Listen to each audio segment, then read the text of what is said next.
অনেকেই আমাকে প্রায় জিজ্ঞাসা করেন যে রাস্তায় পোষ্যকে নিয়ে বেরোলে পথসারমেয়রা চলে আসে, তারা অনেক সময় আক্রমণাত্মক হয়ে যায়, সেক্ষেত্রে কী করণীয়, অথবা অনেকে বেরোতে পারেন না এই ভয়ে।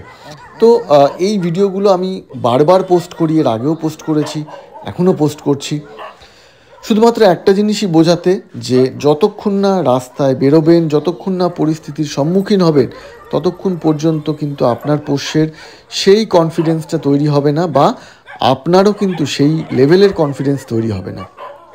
সেই জন্য আপনাকে কিন্তু অবশ্যই রাস্তায় বেরোতে হবে, এবং সেই সমস্ত পরিস্থিতির যেগুলো আপনি অ্যাভয়েড করতে চাইছেন সেগুলোর মোকাবিলা আপনাকে করতে হবে, এবং অবশ্যই মাথা ঠান্ডা রেখে। এর আগেও আমি ভিডিওয়ে বলেছি যে রাস্তায় বেরোলে প্রথম কাজ হলো মাথাটা ঠান্ডা রাখা।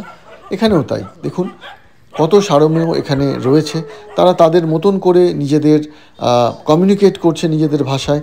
কেউ হয়তো কোকোকে অ্যাকসেপ্ট করছে, কেউ করছে না, কিন্তু এখানে মাথা ঠান্ডা রাখাটাই আসল উদ্দেশ্য, আসল কাজ।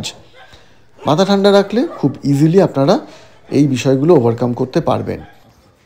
আরেকটা বিষয়, যতক্ষণ না রাস্তায় পোষ্যকে নিয়ে বেরোচ্ছেন, যতক্ষণ না একটা স্ট্রাকচার্ড ওয়াক আপনি করছেন আপনার পোষ্যের সঙ্গে, ততক্ষণ পর্যন্ত সেই পর্যায়ে লিডারশিপ আপনার মধ্যে আসবে না।